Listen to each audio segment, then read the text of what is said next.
and FM 96.5 KVEC. It was 9:07 on a clear May night, the day I was freely born in the Morristown village life. My childhood a joy with adventures to explore, a bicycle in red, true freedom, and much more. Checking the rear view and savoring what's been, reminiscing together, so innocent, so right. Oh, I like this. I like this very much. This is a song written by our good friend, Dr. Larry Lachman. Oh, you know that name. Larry has been with us over the years on a variety of serious subjects because normally he's a serious guy. Psychologist and author. We've talked about President Trump and school shootings and mental health and President Biden. But this hour, we offer a more personal, heartfelt conversation because Dr. Lachman has been pursuing grief and loss and channeling his feelings into music. It's a kind of music therapy, I would argue, and the perfect companion piece to the recent conversation we had with Bryn Albanese. There's so much to talk about, so much to enjoy as we welcome back Dr. Larry Lachman to this broadcast. Larry, good afternoon. Hi, Dave. Thanks for having me on. Thanks for joining us. And before we get into all this other stuff, you've been through a lot of loss within your family, within your circle of friends. How are you doing, my friend? How have you been feeling lately?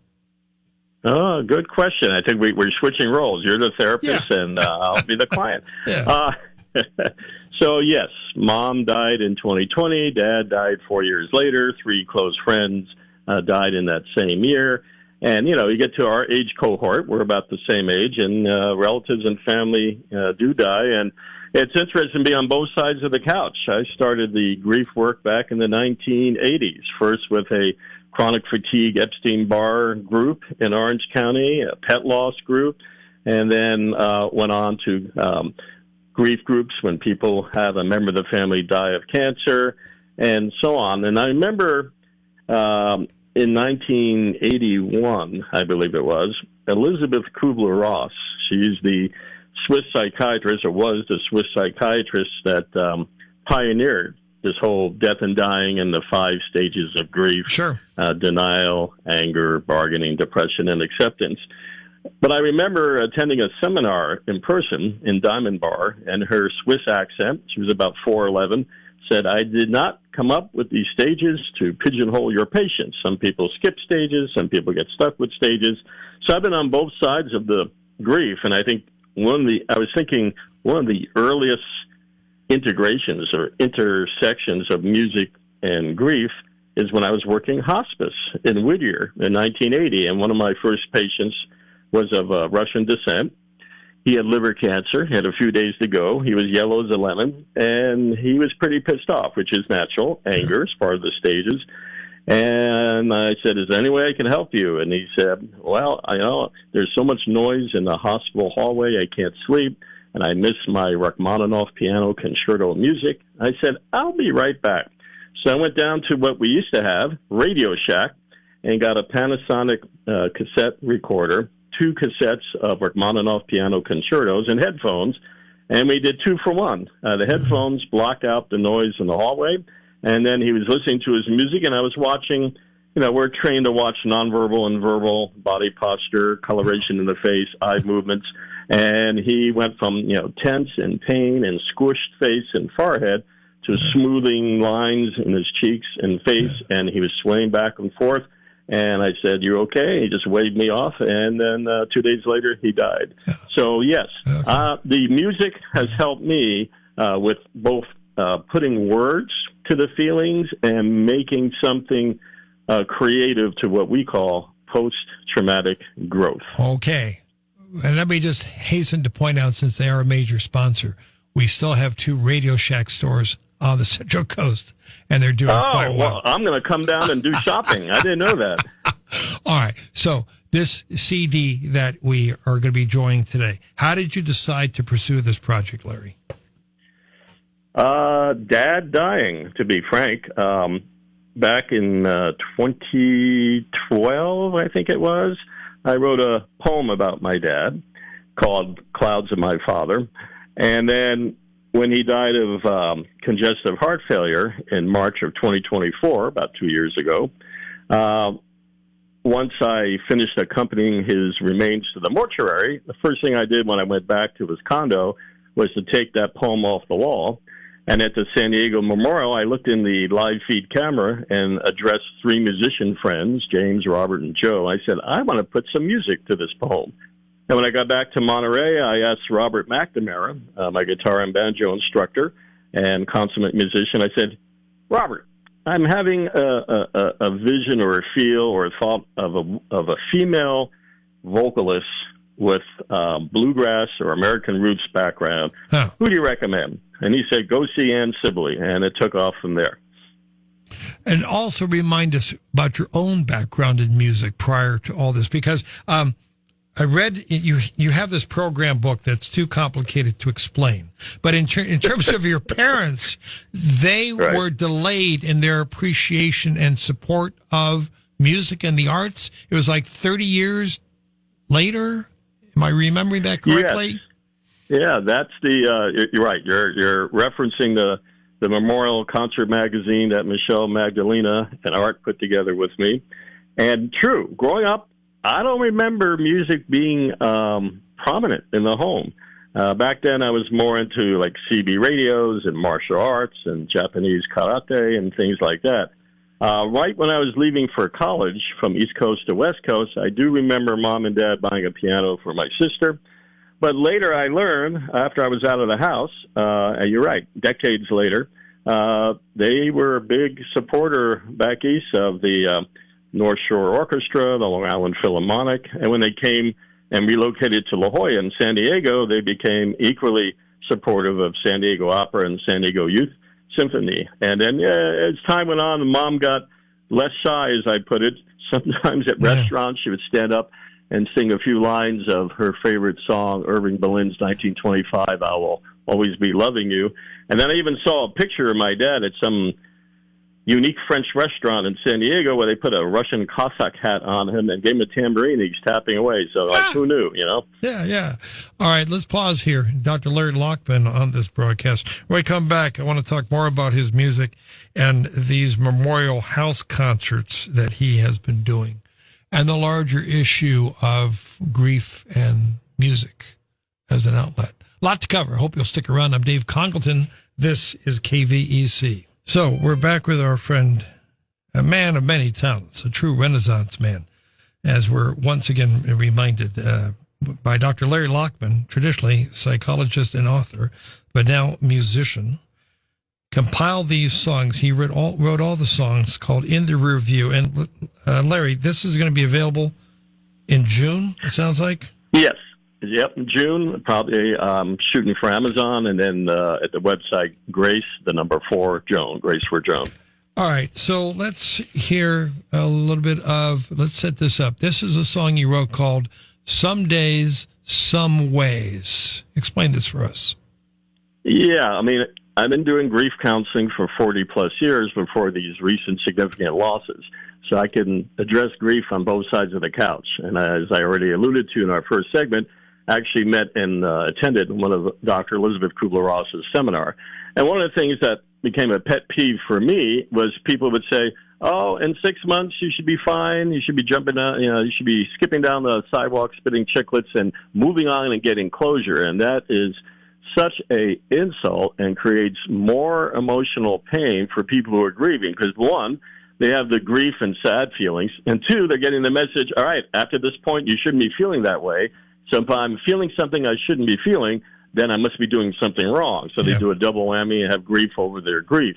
And so and a lot of this came from a patient, an older woman that came in, and she was pretty angry one day. I said, what's going on? In our therapy session, she talked, she was coming in for grief. Her husband died of a sudden heart attack. And she said, I'm really angry at people telling me I should move on and get closure. I don't want to move on. I don't want to let go. I just want to lighten the grip a little bit. So one of the lines in Some Days, Some Ways, the song you're queuing up, is softening my grip but never letting go. I want to hear the song. Here's Larry Lachman.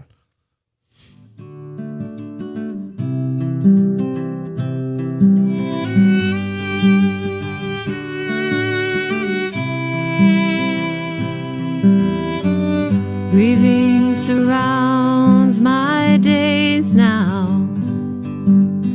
Pain darkens the light. My heart completely shattered. Tears streaming through the night.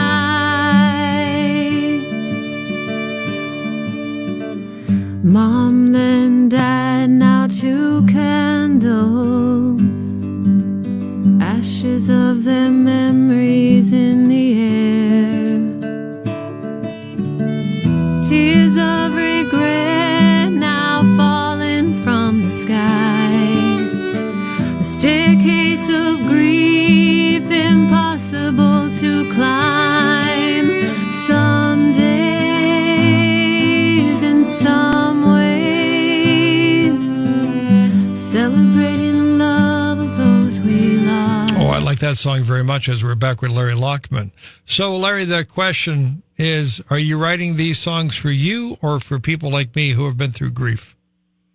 Both. And I just want to mention Julie Capili, singer-songwriter, was singing on that clip. Beautiful Laurel voice. Thompson was doing the violin, and Robert McNamara was doing the classical guitar. So I thank them for both, for me and others. I wanted to write what I hope to be one of the more definitive songs on what grief is really about, so we don't have a false sense of expectation or doing a number on ourselves when we're normally grieving, because it takes a good 3 years to really process significant grief, whether it's death of a child, death of a parent, death of a spouse, that kind of thing.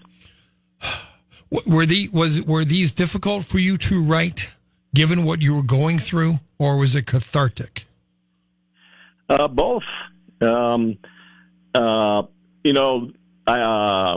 I had a lot of passion push, I guess a lot of emotional, cognitive, spiritual motivation. Explain that term. Write. What does that mean, passion push?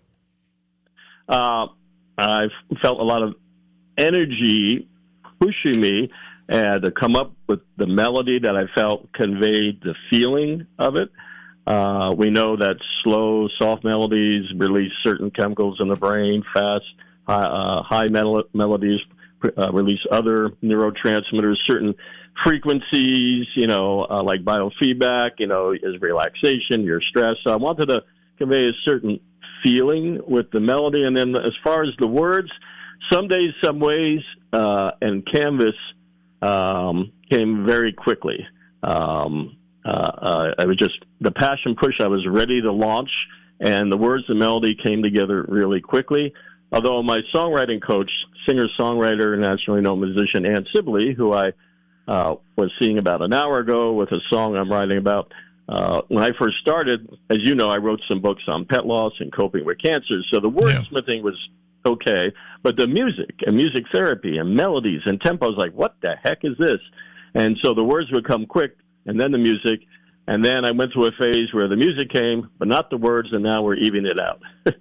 Well, but the other part of this equation is what you did last October. October 4th, you had a memorial concert honoring your parents and also a special friend who had departed.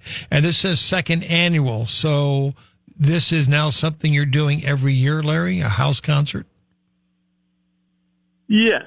So one of the things I do with my own clients when they're grieving, I mention, 3 things we need to address. What's your belief of what happens to us after we die? How can you keep the memory of who you lost alive without only being in pain to do it? And why do bad things happen to good people? Let's address these larger issues. So I wanted to figure out, how can I keep mom and dad's memory alive without only being in pain to do it? I knew they were big lovers of music, so why don't we do a 2-for-1 and help friends and family who knew them enjoy it, have a safer, more digestible way of expressing these difficult topics that are not as threatening as sitting in a therapy circle. Let's talk about death and dying, that kind of thing. And so we did the first Memorial House concert for Mom and Dad, November 2024. Singer-songwriters Ann Sibley and Pete Sibley of Carmel performed. And then we did the second one this year, and we added Julie Capili, Laurel Thompson, Robert McNamara, Dan Frechette. Okay, but what was it like? A whole bunch of musicians. Go back to the first one. What was it like for you? It was healing because we got together since the 1980s. One of my favorite bookstores was in West Hollywood. They're gone now, called the Bodhi Tree. And I remember seeing a book talking about family. That was before Sprint cell phones stole the term. Family, making friends your family. And so I kind of lived by that tenet. So we invited all the close friends who become family or family surrogates to come and attend and share the memorial and the music in Dad's memory. And it was quite healing. And I think things were going pretty smooth until Ann and Pete played that first song I told you about that originally was a poem, Clouds of My Father. And then the tears and the grieving kicked in, which is good. All right, so it was this positive, wonderful experience the first time. Why do it again? Why make this an annual event? We got in a family tradition. During COVID, we really, locked down Mom and Dad. They were of the vulnerable population. If they had gotten COVID, they'd be dead in 2 weeks. Mom, unfortunately, died of complications of Alzheimer's, and there's a lot of music studies that show music can help with dementia. And then, after Mom died, Dad, was also vulnerable. And they were big supporters and fans of the opera, as I mentioned. And once the vaccines came out, we would hear stories about churches would have drive-in services. The opera was having drive-in performances. And Dad was really enthused. I go, no way. People are not going to stay in their car. The windows will go down. And if you get this, you're going to be dead. And he fought me on it. Usually, I was able to reason with Dad. He fought me on it. I said, how about we bring the San Diego Opera to you? He said, okay. And so I arranged for the opera to come perform at his condo, and that became a yearly thing on his birthday, and we're translating that to a yearly thing in memory of him and Mom. I love this concept.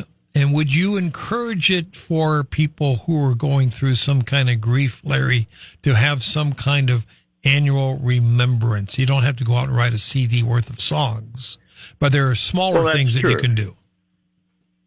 Yeah, I mean, one of the challenges of grieving is the first 3 years, the anniversaries, the birthdays, the holidays, the smell of the family food that your parents would cook, or a song. I mean, music can go one of two ways. You can have an association that it makes you miss someone more, or it can be comforting.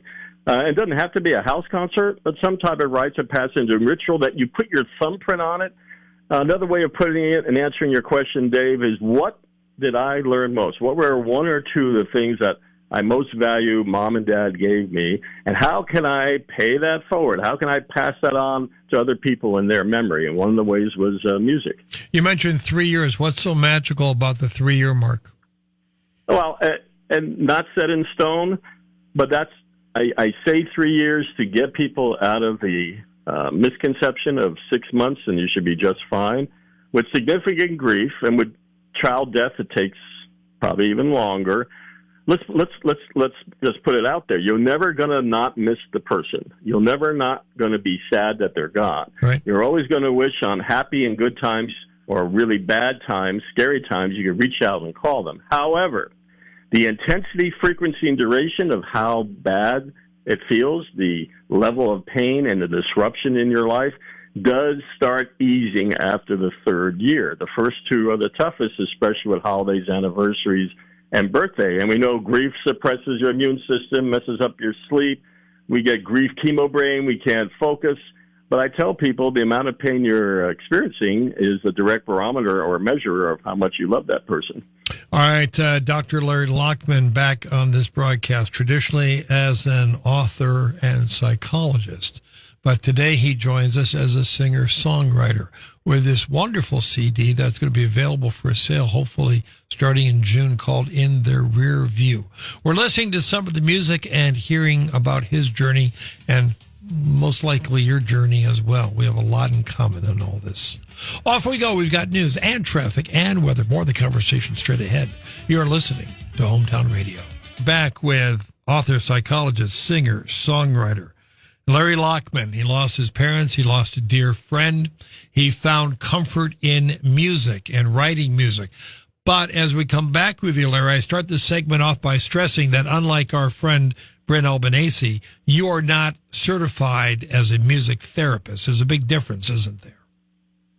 Yeah, and I'm a songwriter. It's true I am taking vocal lessons, but I don't classify myself as a singer. And I'm a licensed clinical psychologist doing psychotherapy. And I'm using the music for me and then to put it out there for people who would resonate with it and connect with it. But yes, certified music therapists are certified by the American Music Therapy Association and the Certification Board for Music Therapists, and they have an MTBC certification, Music Therapist Board certified. But, well, you know, it's interesting you talk about music therapy, because even back in the early 1900s, they were doing music therapy and implementing music therapy. And supposedly, I think the father of music therapy in the 1940s was this guy, Thayer Gaston, and he started the first music therapy training program at Michigan State University. So, yeah, it's all good. All right, well, now, but here we go. On the Frederick Law text line, our dear friend Susan checks in, and I'm aware of this story. Let me share it with you, Larry. Susan writes, Sure. My beloved older brother died last August, and soon will be my first birthday without him, and it's so painful. This is a very helpful discussion, especially the idea I can loosen my grip instead of feeling I have to get over my grief and loss as fast as possible. Respond to Susan, please. Yeah, absolutely. That's why we wrote that lyric in Some Days, Some Ways that Julie and Laurel and Robert performed.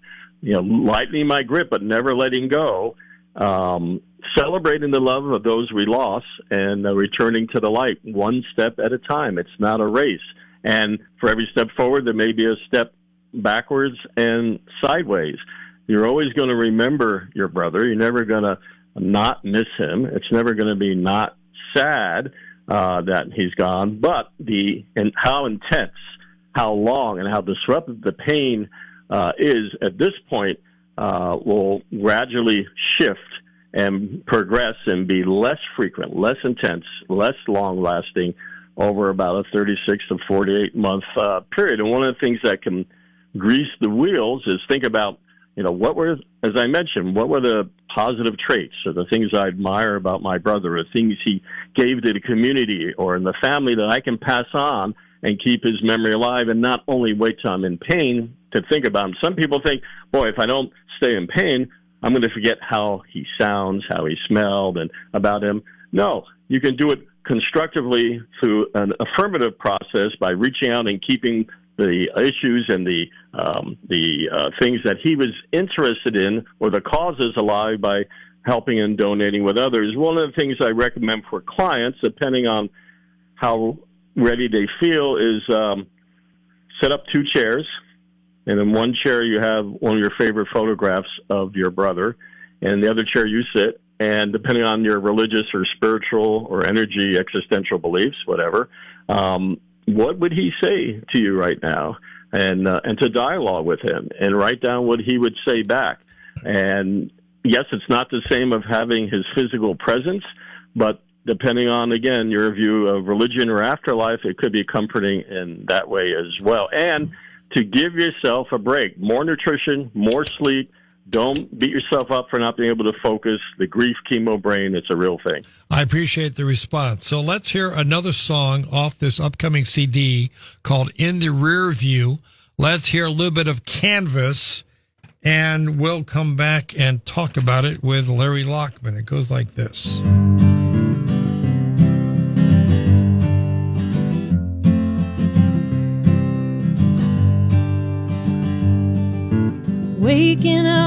this morning, breathing in the day, a cool ocean breeze caressing my face, hailing blue skies, climbing green trees. There is no place I'd rather be. This is the canvas of my true life, opening God's gift, feeling His light. We only have this moment in time. Let's make the most out of our lives. Another beautiful song by singer-songwriter Larry Lachman. All right, Larry, talk about Canvas for us, please. So in 1978, I attended a talk by Dr. Leo Buscaglia. He was a professor of education at USC, and he wrote the book Love and Living, Loving, and Learning. Is he the hug? And one of the things, is he the hug guy? I'm sorry? Is he the hug guy? He's the hug guy. He went to England, and he said, I'm going to test this theory that British folks are too formal and reserved. They don't hug. He said, guess what? The people in England love the hugs as much as America. Yes, he's the hug guy. All right. and I stuck around and got a Leo hug. And I think, unfortunately, he died back in, I think, 98, if I remember right. But anyway, but I remember one thing that stuck in my mind, and I would show some of his videos at the colleges I worked at and the psych classes I taught. One of the things he said was, I look at our life as God's gift to us, and it really pains me that some people don't even open up the ribbons. He would say, open up the ribbon, tear off the gift wrap, really embrace yourself. And one of the clients I recently had a session with realized that during the time of identity formation, they weren't allowed to pursue what they really wanted to do. They were dictated what to do. So now, at a later biological age, they're kind of going back to the emotional high schooler within them to figure out what they want to do, to paint their pursuit in life and passion on an open canvas and to make the most of their life. And then the other part of that song, besides being grateful for what we have, being in the moment, people who are more prone to depression spend a lot of time casting, looking backwards, and people who may have some anxiety or panic tend to be overly focused on what's coming, and they miss the moment. And it's really sad that at the end of our lives, if we are filled with despair rather than integrity, because we miss all the current todays, because we're so anxious about the future or depressed about the past. So, and we only have this moment in time is one of the lyrical lines in Canvas. What about just listening to music and having your mental well-being in the moment improve by just cranking on the radio, popping up some tunes? Absolutely. All the research is consistent. In fact, I had 7 of my psych students do an independent research study, and they all, whether they did a review on music with coping with chemotherapy, or music coping with grief, music coping with addiction, music coping with depression, anxiety, Parkinson's, whatever. One of the things that all the journal articles and research had in common is if the music is pleasurable, it releases pleasurable chemicals from the brain. We're talking like dopamine and adrenaline and serotonin. And it literally will create a positive sensation in the brain. Versus if we're listening to music that's unpleasant or agitating, that may trigger our fight, flight, Bruce Lee response with cortisol and adrenaline, and that's an unpleasant, tensing situation rather than a relaxing and pleasurable sensation. And when our pleasure system of our body, the parasympathetic nervous system, the calming system our body kicks in with acetylcholine that's released in the sacral area of your spine. The professor had to get in one of those technical stuff, and we have a really pleasurable experience. Well, if that's true for music, I wonder what talk radio does. Absolutely, absolutely, because you're listening, you're following along, you're mentally mapping, you're using your hearing or auditory. And that kind of parallels what music therapists do. They look at social, physical, emotional, sound, visual, receptive music, as you said, just listening to music, or improvising something in the moment, being creative, or writing something to put words to be cathartic and get it off your chest. We know journaling and getting out of your head not only helps people with sleep onset insomnia because they got all these racing thoughts. You get it on paper or you pick up your guitar and sing it. All right, we are in conversation. Today, says Larry Lachman, singer-songwriter extraordinaire. Lovely collection of songs inspired by the loss of his parents and a dear friend called In the Rear View, which should be available in the coming weeks. Stick around. We have a final segment together right here on KVEC. We're in our final segment, Larry Lachman sharing with us his soon-to-be-released CD called In the Rear View. Songs he wrote inspired by the death of his parents and a very close friend. Let's talk to Pete up in Monterey. Hey, Pete. Hey. Hey. Thanks for taking my call. Thanks for Hi, Dr. calling. Larry. Hey. So, Pete, Hey, Pete. Pete, what's going on? Hey, I wanted to bring up the conversation around my grandfather had Alzheimer's and my mom had Alzheimer's. And when I would play the piano with them, they could go from not remembering who I was to singing every line perfectly with me. Wow.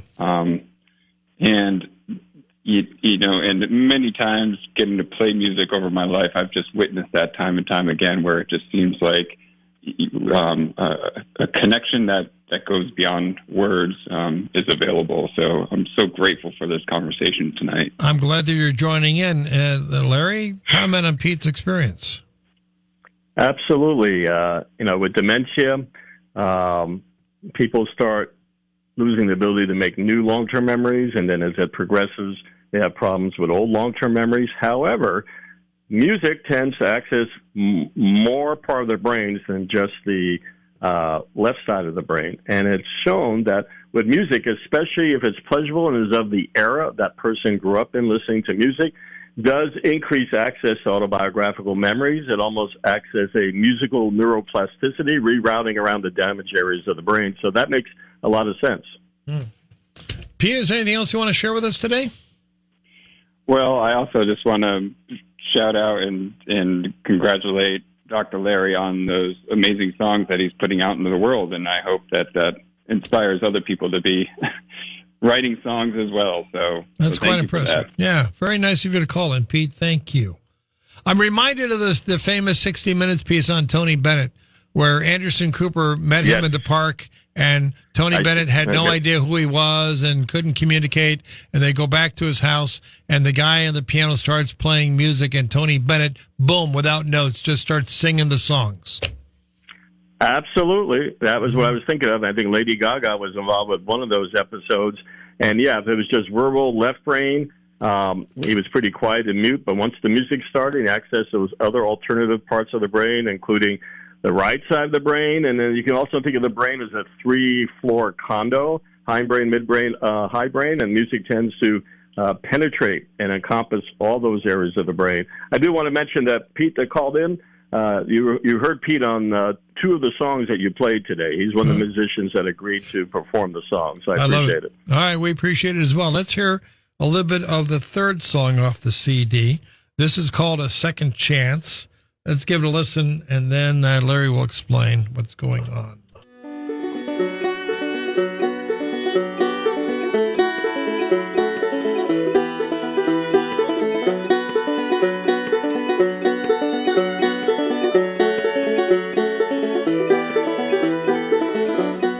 Traveling down this road, no worries in sight.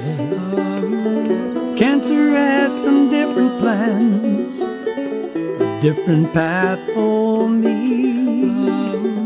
My head is spinning, my world's upturning. Family, friends gather round, how will I find my way? Chemo for healing, helping others in need. A splash of radiation, a second chance for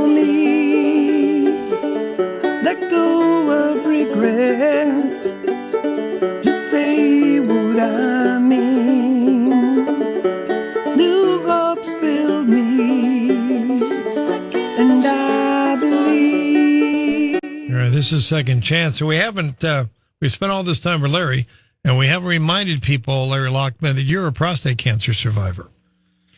Yeah, I was actually a pediatric patient at 39. My urologist, Dr. Rivera in Newport Beach, Hoag Hospital, hey, you're one of our pediatric patients, because the average age of onset is like 65 to 80. And although people who haven't had the cancer experience tend to have a prejudice about chemoradiation and surgery, it gives a lot of cancer patients a second chance. It can lead to possible cure or long-term remission or management, so they have years of living ahead. You can be well with cancer, even though it sounds like a contradiction. And so that's Dan Frechette and Laurel Thompson, the duo Dan and Laurel from Santa Cruz Mountains. And they did a great job. Dan was on the banjo and vocals. Laurel was on the violin and backup vocals. And one of the things in that song, we talk about a physician's buffet of cures. How do you choose? One of the things that the cancer patients I counsel, and being on both sides of the couch, is when you first get diagnosed, all right, you want to do surgery, radiation, hormone blockade therapy, high intensity ultrasound, and you're thrown at a bunch of treatment choices without the benefit of medical school, and it can be kind of overwhelming. So I wanted to address that. And, the treatment I had, which was surgery at UCLA back in 97, gave me my second chance. The cancer was about ready to pop out of the prostate and spread, and the urologist at the time and the pathologist said, yeah, if you waited 2 more years, you'd be gone and dead. Wow. Talk for a minute about the musical style, because this sounds like classic Americana music. I tease people. I say, yes, I'm coming up with a new genre, cognitive behavioral therapy, alternative folk fusion, which is a mouthful. It's a little bit of alternative indie folk with some touches of classical probably to it. But you got the band. You got the banjo. That's true. So we got some bluegrass and we got American roots music in it. Absolutely. We got the guitar in a lot of the songs, but we also brought in the cello and the piano on some of the songs. There's another song. We had the flute, the flautist, Gary Stotts play that. And on the piano, Wendy Kirby of Wendy Kirby Music in Monterey did an amazing job. So we bring in a variety of instruments. That's true. Yeah. All right, let's sneak in another call. We've got Ingrid in Grover. Hey, Ingrid. Hey, Dave. Hey, I just wanted to go off of what the previous caller said about music. Tony, who had Alzheimer's for 12 years, livened up with music, and he loved specific groups like Sons of the Pioneers and the Gypsy Kings and so forth. So not only did he join in singing, but at night, if he had trouble sleeping, I just asked Alexa to play some of his favorites, and it calmed him right down. Wow. Larry, what a story. Absolutely. I know, when Dad, at the end of his life, not only congestive heart failure, but he had also developed Alzheimer's. And one of the things that would calm him down was either having the TV in the background or some soft music. And I remember the last 4 days of his life when we put him on hospice in 2024, she mentioned Alexa. I would have Alexa in his kitchen put on, I think, soft jazz or soft classical music. We dimmed the lights at that point so he wouldn't drown on his own fluid or have problems breathing because of the heart failure. He was on some morphine and Ativan, and the last 4 days was with that soothing music, with the dim lights, with I had put a sign on the door, this is a sacred space, as he transitioned from this life to the next. Yeah. Ingrid, what else do you want to say today? I just want to say thank you to Larry for the service of music. What do you think of the music that you heard, Ingrid? Lovely. I'll go for that. All right. Appreciate the call. Thank you. Again, the CD you expected to come out in June. Let me know when it's ready, and we'll share with our listeners. Well, I appreciate it, Dave. And again, I'm in debt to all the musicians that said yes to help bring these songs to live. The last song I sent you was when we approached the end of our lives, and I had wanted a cello for a while. So Margie Daly out of Carmel, amazing cellist, and that cello really just hit me right in the solar plexus and really was heartfelt. So really appreciate all the musicians. Are you going to keep songwriting? Yeah, the one I was working on an hour before the radio show today with singer-songwriter Ann Sibley is called Doing the Deep Dive. I'm doing a song on what therapy is about, so stay tuned. You know what therapy is about? Oh, yeah, from both sides of the couch, because not only being a psychologist and practicing therapist, but, we're required to do our own therapy. And so I incorporated in that song from both the client or patient's point of view and the therapist or the psychologist, treating psychologist point of view. We certainly go out and encourage people to go out and listen to music as long as it's not weekdays between 3 and 7 p.m. Because they need to be listening to you. Yeah, and listening to you. Larry, what a pleasure. Congratulations on the great music and honoring your parents. I've got 30 seconds for a final thought. Well, thank you, Dave. I really appreciate it. This was really, really different and a good different than some of the drama and trauma that's, fed by the news and the headlines. So I really appreciate you doing that. Appreciate the callers and listeners and the kind word of our last caller and all the musicians. So thank you so much. You're a man of your word. You're a man of honor. So I really had an enjoyable time today. All right, Larry. Thank you. Keep up the good work. Off we go.